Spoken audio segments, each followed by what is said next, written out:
In Mobile Legends, there is no shortage of players who don't know what items should they buy. And honestly, this might not be their fault, because there are just too many items, with each of them having their own unique ability. It's just too much for a player.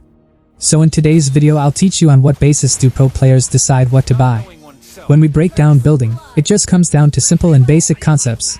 And this video is all about these concepts. Remember, this is not your typical video in which I'll teach you what each item does. This is something else. So first, when we open item shop, we see 5 sections. And in this video, we'll only focus on mid 3, because the main items are only in these 3 sections. So first, let's start with attack. This section only has physical damage items. There are only 3 types of damage, in which the big 2 are physical and magic damage. Physical damage can only be countered by physical defense, while magic damage can only be countered by magic defense. So you should only use this section if your hero deals physical damage. Now we all know there are only 2 ways for a hero to deal damage. He can either use basic attacks or use his skills. That's it. There is not any other way for a hero to deal damage.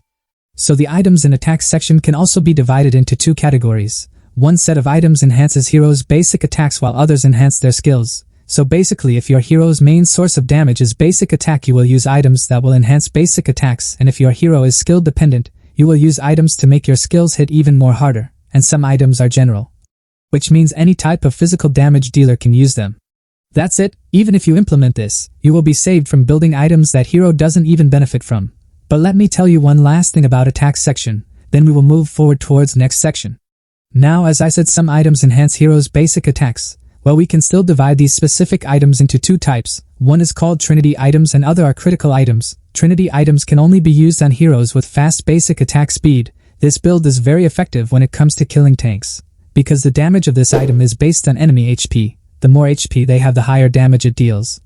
But on the other side, critical items are good in most of the cases. Different heroes with average to fast attack speed can use critical build. This is a raw damage build. It means it hurts a lot to squishy heroes too, and is comparatively faster when it comes to killing them. Just remember one thing: you cannot build these 2 sets of items at one hero. You have to choose between either one of them.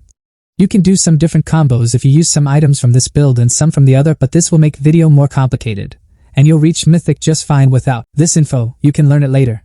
Now our attack section is done. Now you can look at the hero, see how he's dealing damage, and you'll exactly know what sets of items do you need on them. So if you're enjoying, make sure to like this video. Now let's start the next section, which is magic.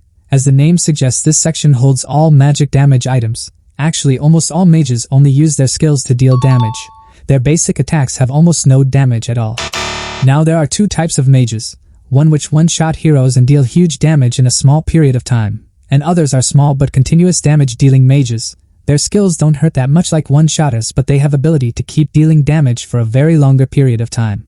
So based on these 2 types, magic section can also be divided in 2 sections. So looking at the skills of your hero, you can decide which build you should use.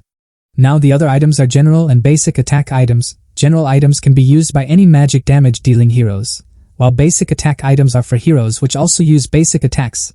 There are very few of them, so if you don't know, you can ignore it, because almost 98% of magic damage dealers don't use basic attacks.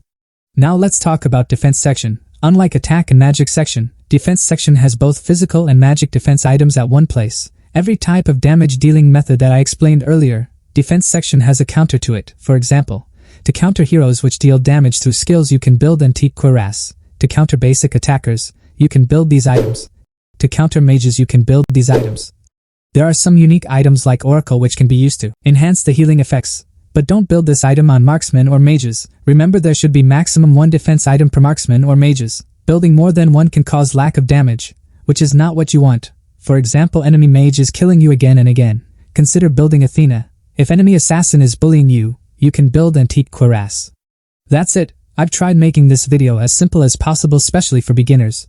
There might be some exceptions, some heroes which might not follow what I said in the video. But you don't need to learn everything at once. This video has covered a very huge chunk of building knowledge.